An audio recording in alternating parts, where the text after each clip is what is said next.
here. So today we're going to be taking apart a sander. This is a Kingcraft. Let me see if I can gain more information for you here. This is a Kingcraft palm sander. It is S1B-AJ2 serial. That's not the serial number. Serial number is 12205, so that must be the model. Made in China. So let's get rid of this cord, get it out of our way, and then we'll get to it. This was in a house that was flooded, so it no longer works. But let's see what's in it. Always kind of curious? I know, you're going to say, I hear that in every video you have. I was curious what's in this. Well, I was curious. That's why I'm taking it apart, and hence why I have the channel, because if I'm curious what's in this, guaranteed there's at least one other person, gotta be, that's curious what's in all these things. So let's take it apart and see. These screws are rusted in here, but they're at least turning, knock on wood, so far.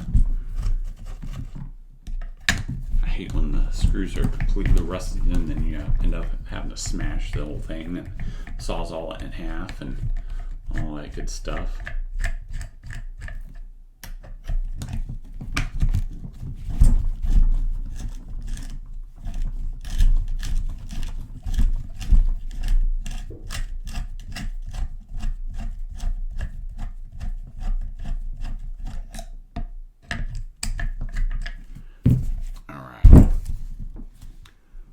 Let's see if we can get this apart.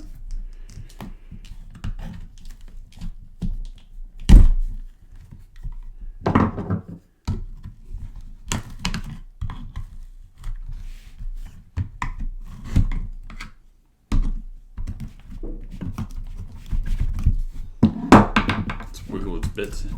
Let's see. So this little piece on the back is holding it, the spring. This is the part that holds sandpaper too, so apparently it provides two functions.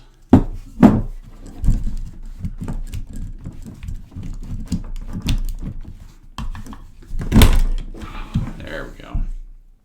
Alright, it's a piece of plastic, injection molded plastic. Screws. Give you a close up here. That's pretty cool. So the power comes in here, goes around to each side. Sorry. Yeah. Actually, oh no. So one goes into the motor, one goes to the switch here. On an off switch, that goes to the copper bearing motor as well. And there's a wire coming from the copper bearing motor on each side coming back to these brushes on each side. You got pretty much every electric tool like this has brushes that go around the motor. This sander wasn't used hardly at all. They're still super good shape.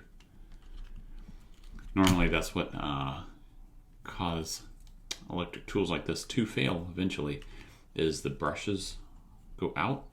Which, if you ever hear an advertisement, oh, brushless motor, you know, that's a big deal for longevity of these electric motors, advertising.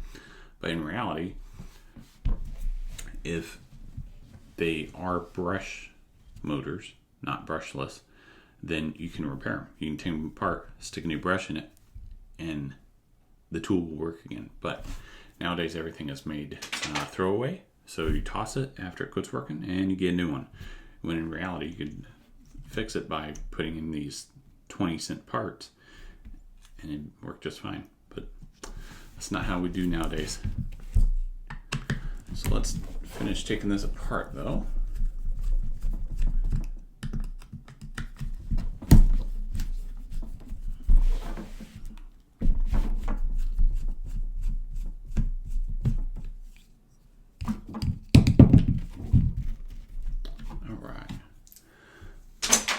Got those off. Let's pull this little, what is that? Got a couple, are those screws? They're tiny screws. Oh, so each side where the wire was coming in, it's kind of like an outlet screw. instead of being crimped, they're screwed down. So we'll loosen these up and we should be able to pull the wire right out of the little fuse holder, or out of the wire holder. It is, yeah, sure enough. Huh. Can't say that I've seen that before. Makes sense though, it's extra little cost for the company, but I'm sure it saves a lot of time for assembly. So, alright, let's see if we can pull this apart here. Let's take these off the bottom. Got 4 more screws.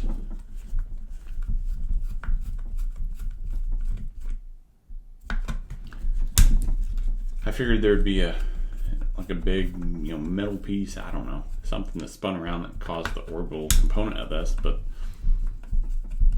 it really actually doesn't seem like it's that complicated. We'll see when we get the sanding pad portion off, but it's not quite what I expected from this.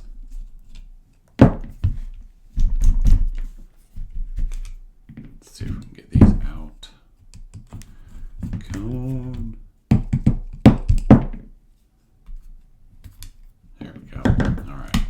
This off if we can. This might unscrew. No, it just kind of stuck on there. Has a bearing right at the bottom. That's what it was just kind of pushed onto. Has a couple of screws holding the wire clips for the sandpaper on. We'll get this junk out of the way. And that's not going to pop off. That's press fitted on there. Probably the most durable part of this entire thing. So there's another motor up here, or sorry, not another motor, another bearing up here at the top. See if there's anything else holding it on. I don't think there is. There we go. Just need a touch. So another little plastic piece here holding for support between the two halves. Otherwise it's just some injection molded plastic. Got a couple wires here that we went over already, so I'll just cut these off. Get them out of the way. Alright, and then like I said, at the top of this there's another small bearing to allow it to spin. So you got bearing on the bottom, you got bearing on the top. So this actual whole motor is spinning. So that's what provides the vibration component for it to that base, is this whole thing is just spinning like crazy. Yeah, a lot faster than that. So it allows that base to vibrate back and forth. The two things that are getting the wear is this bearing on top and this bearing on the bottom. Otherwise, the motor's just basically bang around in there on itself. But this copper bearing motor spins around here. Once it has electricity, transfers power to this and lets it spin. So that's pretty cool. Like I said, a lot of these copper bearing motors, if you want to tear these apart, they have copper in them. They're just a super pain in the butt to actually get the copper out of here because they're sandwiched between these metal pieces. They're usually wrapped in this super sticky tape and then glued, and then this one has a metal crimp on it. So you can get it out, but it's a pain in the butt. And then this actual steel part is just pieces of steel the same shape, stacked and stacked and stacked on top of each other. It's not one piece. So it's easier to produce it that way because it can stamp it and then stack it rather than to actually mill out each of these thick pieces. So drop that off. And this one, you can also get the copper out of these, but these are near impossible. You'll spend half your life trying to get them out because they're literally coated in this super epoxy glue. All right, guys, so that is it. So as always, if you would, let me know if you have ideas for future videos. Otherwise, please like, share, and subscribe. Thank you. Have a good day.